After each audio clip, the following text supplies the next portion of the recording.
आपल्या आयुष्यात कितीही मोठं संकट येऊ द्या, मन लावून एकदा ऐका फक्त. एखादी वस्तू वापरली नाही तर ती गंजते आणि जास्त वापर केला तर ती झिजते. पण काहीही झालं तरी शेवट हा ठरलेलाच आहे. मग कोणाच्याही उपयोगात न येता गंजण्यापेक्षा इतरांच्या सुखासाठी झिजणं हे कधीही चांगलं असतं. ही गोष्ट नेहमी लक्षात ठेवा. जर एखादी व्यक्ती तुम्हाला वाईट बोलून गेली, चिडवण्याचा प्रयत्न करत असेल, तर तुम्हाला स्वतःच्या मनावर ताबा ठेवता आला पाहिजे. कारण विजेते कधीच दुसऱ्याला बोलण्याने संयम सोडत नाही. ते अगदी धीर धरून असतात. स्वतःच्या मनावर त्यांचा ताबा असतो. ही गोष्ट नेहमी लक्षात ठेवा. जेव्हा ट्रेन एका बोगद्यातून जाते तेव्हा अंधार होतो. तेव्हा तुम्ही तिकीट फेकून देत नाही किंवा तुम्ही बाहेर उडी देखील मारत नाही. तुम्ही ट्रेनमध्येच बसून राहता आणि ते इंजिनियरवर विश्वास ठेवता. अगदी त्याचप्रमाणे तुमची परिस्थिती कितीही अंधारात असली तरी तुमचा विश्वास जो आहे ना, स्वतःवर आणि देवावर ठेवा. कितीही वाईट असली तरी आज देवावर विश्वास ठेवा. देव म्हणतो, तू त्यातून बाहेर येत आहेस. कोणीही पार्किंगमध्ये असलेल्या कारमध्ये बसून गाडी चालवायला शिकू शकत नाही. तर त्यासाठी गाडी चालू करून ती चालवण्याचा आपल्याला सराव करावा लागेल. तिला बाहेर काढून आपल्याला चालवावं लागेल. कितीही वाईट दिवस असले ना तरी तुम्ही देवावर विश्वास ठेवाच. अगदी त्याचप्रमाणे यशस्वी होण्यासाठी फक्त विचार करून चालत नसतो, तर सुरुवात करणं गरजेचं असतं. मग त्यानंतर मार्ग हा आपोआप मिळत असतो. तुम्ही आळशी नाही आहात, पण सगळे इच्छा जे आहेत ना, एका अपंगासारखे तुमच्याकडे आहेत. स्वतःला एक वेळी 1000 गोष्टी हव्या असतात आणि त्यामुळे अनेक इच्छा करणं बंद करा. एकाच वेळी एक गोष्ट निवडा आणि तुमचं सर्व लक्ष त्यावर केंद्रित करा. फक्त मेलेला मासा प्रवाहाच्या दिशेने वाहतो, परंतु जो जिवंत मासा असतो ना, तो नेहमी प्रवाहाच्या विरुद्ध दिशेने वाहतो. कारण मेलेल्या व्यक्तीच निर्जीव असतात आणि त्यांना कळत नाही कुठे जायचं. मग तुम्ही का जगाच्या धावपळीसोबत जाण्याचा प्रयत्न करता? विरुद्ध जातो तोच व्यक्ती चमकतो. दुःखाची भीती बाळगणारा माणूस ती कष्ट घडण्यापूर्वीच त्यातून होणारा त्रास सहन करत असतो. आपल्या हातातून निघून गेलेल्या गोष्टी नेहमी आपल्याला सुंदरच वाटतात. जसं की आपलं बालपण असतं, आपल्याला नेहमी सुंदर वाटत असतो.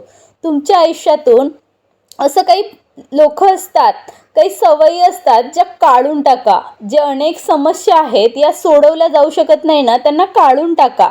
मधमाशी कधीच आपला वेळ साध्या माशीला हे सांगण्यात घालवत नाही की मी मध हे घाणीपेक्षा खूप चांगलं आहे, की मी जे मध खाते ना ते घाणीपेक्षा खूप चांगलं आहे. म्हणजेच काय तर समजूतदार व्यक्ती ही वेड्या लोकांना हे सांगत बसत नाही की तुम्ही जे करत आहात ना ते चुकीचं आहे. नेहमी स्वतःवर विश्वास ठेवा आणि मग सुरुवात करा.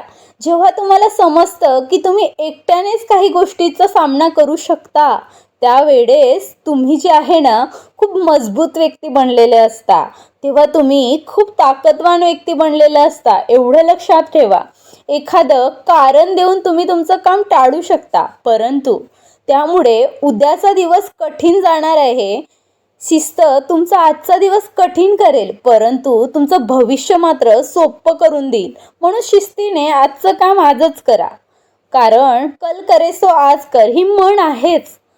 उकळणारे गरम पाणी बटाट्याला नरम करतं, परंतु तेच अंड्याला कठोर बनवतं. म्हणजे काय, परिस्थितीसमोर तुम्ही आतून कसे आहात हे खूप महत्त्वाचं आहे. पुढे जाण्यासाठी या गोष्टी करा. अहंकार सोडून द्या. प्रेम कदर करा. हसणं जवळ करा. यश मिळवा आणि अशा बऱ्याच गोष्टी आहेत ज्यांची कदर करा. इतके नम्र व्हा की मी सर्व गमावू शकतो याचे भान राहील आणि इतक्या आत्मविश्वासी राहा की मी हे सर्व मिळवू शकतो याची जाण राहील. आयुष्यामध्ये आनंदाने जगायचं असेल तर 2 गोष्टी विसराव्या लागतील. जे गोष्ट आपण इतरांसाठी चांगलं केलं आहे ना ती विसरा पहिली, आणि दुसरं इतरांनी तुमच्यासाठी काय वाईट केलं हे विसरा. एखादा व्यक्ती वर्तमान परिस्थितीवरून त्याचा भविष्याचा निर्णय हा कधीच करू शकत नाही. कारण वेडेमध्ये बदल करण्याची ताकद असते. काळा दिसणारा कोळसा हा एका काळानंतर चमकदार हिरा बनू शकतो, हे नेहमी लक्षात ठेवा. एकदा चालायला सुरुवात केली ना की मार्ग जे आहे ना आपल्याला आपोआप मिळत जातात.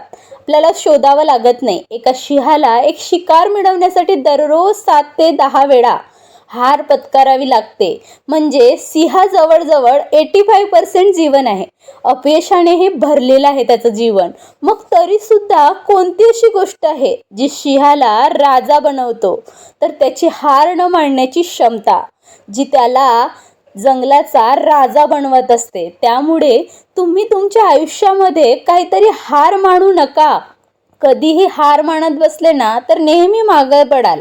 प्रयत्न करत राहा, प्रयत्न करतच राहिले पाहिजे आणि एक ना एक दिवस तुमचा विजय नक्की आहे.